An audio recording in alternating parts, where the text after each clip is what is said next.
മണിവിളക്കിലെ ചോദ്യോത്തര പരിപാടിയിലേക്ക് സ്വാഗതം. ഇന്നത്തെ ചോദ്യം ചോദിച്ചിരിക്കുന്നത് കൊടിയത്തൂരിൽ നിന്ന് അബ്ദുൽ ഹമീദ് കണ്ണഞ്ചേരി എന്ന സഹോദരനാണ്.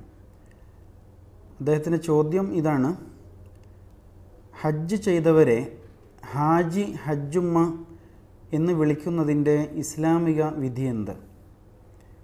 അതിന് വല്ല പ്രമാണത്തിൻ്റെയും പിൻബലമുണ്ടോ? ഹജ്ജ് ചെയ്തവർ ചിലർ തിരിച്ചെത്തി കഴിഞ്ഞാൽ റെക്കോർഡിൽ വരെ പേരിൽ മാറ്റം വരുത്തി ഹാജി എന്ന് ചേർക്കുന്നുണ്ട്. അപ്പോൾ അത് ശരിയാണോ? അതിന് ഇസ്ലാമികമായിട്ട് വല്ല പിൻബലവുമുണ്ടോ എന്നാണ് അദ്ദേഹത്തിൻ്റെ ചോദ്യം. യഥാർത്ഥത്തിൽ അങ്ങനെ വിളിക്കുമ്പോൾ അത് ഹജ്ജിൻ്റെ ഉദ്ദേശശുദ്ധിയെ തന്നെ ചോദ്യം ചെയ്യുന്ന ഒരവസ്ഥ അതിലുണ്ടാവില്ലേ എന്നുകൂടി അദ്ദേഹം സംശയം പ്രകടിപ്പിക്കുന്നുണ്ട്. നമ്മുടെ സമൂഹത്തിൽ നിലനിൽക്കുന്ന ഒരു ശീലമാണ് ഹാജി, ഹജ്ജുമ്മ എന്ന വിളി. അതുകൊണ്ട് തന്നെ അത് വേണ്ടത്ര ഗൗരവത്തിൽ നാം പരിഗണിക്കാറില്ല. യഥാർത്ഥത്തിൽ ഹജ്ജ് എന്ന വാക്കിൻ്റെ അർത്ഥം തീർത്ഥാടനം ഉദ്ദേശിക്കൽ എന്നാണ്. അപ്പോൾ ഹാജി എന്നതിൻ്റെ അർത്ഥം തീർത്ഥാടനം ഉദ്ദേശിച്ചവൻ എന്നായിരിക്കും. അങ്ങനെ വരുമ്പോൾ ഹാജി, ഹജ്ജുമ്മ എന്നൊക്കെ വിളിക്കേണ്ടത് ഹജ്ജ് ഉദ്ദേശിച്ചിരിക്കുന്ന ആളെയാണ്. അഥവാ ഹജ്ജിന് വേണ്ടി പുറപ്പെടാനുള്ള ഒരുക്കങ്ങൾ നടത്തുന്ന ആളെ നമുക്ക് ഹാജി, ഹജ്ജുമ്മ എന്നൊക്കെ വിളിക്കാം. അതേസമയത്ത് ഹജ്ജ് ചെയ്ത് കഴിഞ്ഞാലോ അങ്ങനെ വിളിക്കുന്നതിന് യാതൊരു പ്രസക്തിയുമില്ല. ഇസ്ലാമിലെ ഇബാദത്തുകൾ നമസ്കാരം, നോമ്പ്, സക്കാത്ത്, ഹജ്ജ് എന്നിവയാണല്ലോ.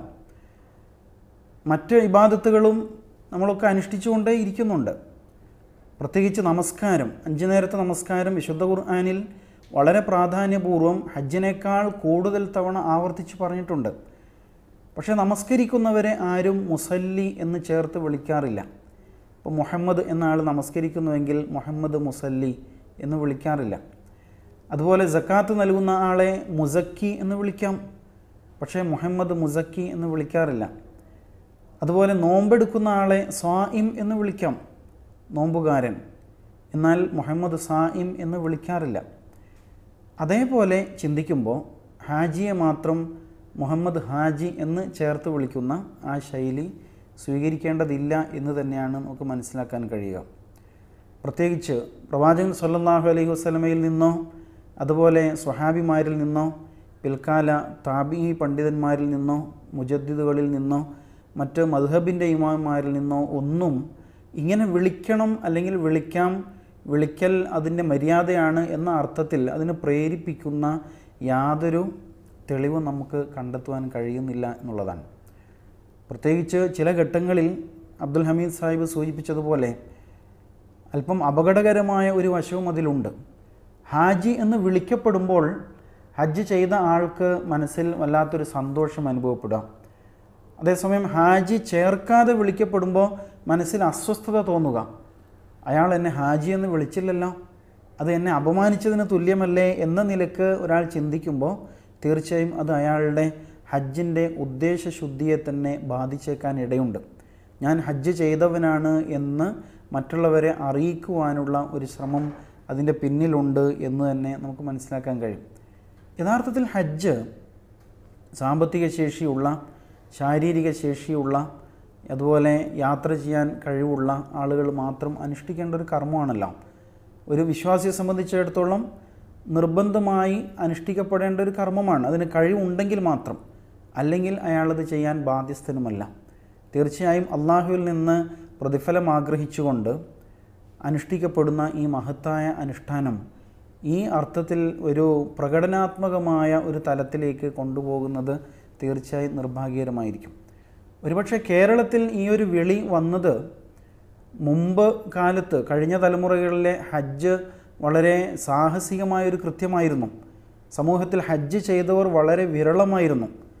നടന്ന് ഹജ്ജിന് പോവുക, അതല്ലെങ്കിൽ പായ്ക്കപ്പലിലേറിയിട്ട് ഹജ്ജിന് പോയ ചരിത്രങ്ങളൊക്കെ ഉണ്ടല്ലോ.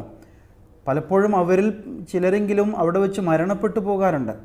അപ്പോൾ ഒരാൾ ഹജ്ജ് ചെയ്തിട്ട് മാസങ്ങൾ പിന്നിട്ട് തിരിച്ചെത്തുമ്പോൾ അയാളെ നാട്ടുകാർ കൗതുകത്തോടു കൂടി തന്നെ നോക്കിക്കണ്ടിരുന്നു എന്ന് കാണാം.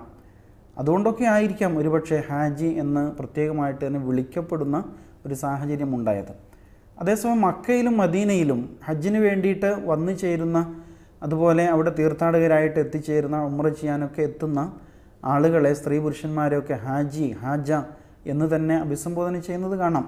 അപ്പോൾ അവർ ഹജ്ജിന് വന്നവരായാലും ചെയ്തു കഴിഞ്ഞവരായാലും ഒക്കെ പൊതുവെ അവരെ തിരിച്ചറിയാൻ വേണ്ടിയിട്ട് വിളിക്കുന്ന ഒരു വിളിപ്പേരായിട്ട് ഹാജി അല്ലെങ്കിൽ ഹാജ എന്ന വാക്ക് ഉപയോഗിക്കുന്നതായിട്ട് കാണാൻ പറ്റും.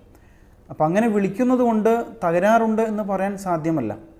എന്നാൽ മനസ്സിൽ അങ്ങനെ ഒരു ദുരുദ്ദേശമുണ്ടെങ്കിൽ, ഞാൻ ഹജ്ജ് ചെയ്തവനാണ് എന്ന് മറ്റുള്ളവർക്ക് മുമ്പിൽ പ്രകടിപ്പിക്കാനുള്ള ഒരു അവസരം എന്ന നിലയ്ക്ക് ആ പേര് ഉപയോഗപ്പെടുന്നുവെങ്കിൽ തീർച്ചയായും അത് അല്പം സംശയകരമാണ്. അല്പം അതിൻ്റെ ഉദ്ദേശശുദ്ധി ചോദ്യം ചെയ്യപ്പെടാൻ ഇടയുണ്ട് എന്ന് തന്നെ നാം പ്രത്യേകിച്ച് മനസ്സിലാക്കണം. എന്നാൽ ഒരാളെ തിരിച്ചറിയാൻ വേണ്ടി മാത്രം എന്ന ഉദ്ദേശത്തിൽ ഹാജി എന്ന് വിളിക്കുന്നതിൽ തെറ്റില്ല എന്നാണ് പൊതുവെ മനസ്സിലാക്കാൻ കഴിയുക. എന്തായാലും ഇസ്ലാമിക പ്രമാണങ്ങളിൽ ഹാജി, ഹജ്ജുമ്മ എന്നൊക്കെ വിളിക്കപ്പെടുന്നതിന് യാതൊരു അടിസ്ഥാനവുമില്ല എന്ന് തന്നെയാണ് മനസ്സിലാക്കേണ്ടത്. അതിനാൽ ഹാജിമാർ ഞാൻ ഹാജിയാണ്, അങ്ങനെ വിളിക്കപ്പെടണം എന്ന് ആഗ്രഹിക്കാതിരിക്കണം. ചില പണ്ഡിതന്മാർ പോലും പേരിൻ്റെ മുമ്പിൽ അൽ ഹാജ് എന്ന് ചേർത്തുകൊണ്ട് പേരെഴുതുന്ന രീതിയുണ്ട്. അതിലൊക്കെ അതിൻ്റേതായ ചില അവ്യക്തതകളുണ്ട് എന്നതിനാൽ ഒഴിവാക്കുന്നതായിരിക്കും തീർച്ചയായും ഉത്തമമായത് എന്നാണ് മനസ്സിലാകുന്നത്. അല്ലാഹു സുബ്ഹാനഹു വ തആല ഏറ്റവും ഉത്കൃഷ്ടമായ ശൈലിയിൽ ഇസ്ലാമിനെ ഉൾക്കൊള്ളുവാനും അതിനെ പ്രതിനിധാനം ചെയ്യുവാനും നമുക്ക് തൗഫീഖ് ചെയ്യുമാറാവട്ടെ. വ ആഖിറു ദഅ്വാന അൽഹംദുലില്ലാഹി റബ്ബിൽ ആലമീൻ. അസ്സലാമു അലൈക്കും വറഹ്മത്തുള്ളാഹി വബറകാതുഹു. വഴിവിളക്കിലെ ചോദ്യോത്തര പരിപാടിയിലേക്ക് ധാരാളം കത്തുകളും മെയിലുകളും ലഭിച്ചുകൊണ്ടിരിക്കുന്നുണ്ട്. വളരെ പ്രസക്തമായ ചോദ്യങ്ങളാണ് പലതും. സമയപരിമിതി കാരണം എല്ലാ ചോദ്യങ്ങളും ഉൾപ്പെടുത്താൻ പ്രയാസമുണ്ട്. എന്നാൽ മുൻഗണനാ ക്രമമനുസരിച്ച് ചോദ്യങ്ങൾക്ക് ഉത്തരങ്ങൾ വന്നുകൊണ്ടേയിരിക്കും. ചോദ്യങ്ങൾ അയക്കേണ്ട വിലാസം: Vazhivilakku, media one headquarters, Madhyamam broadcasting limited, Vellipparamba PO, Kozhikode. Pin 673008. Email വഴിവിളക്ക്@mediaonetv.in.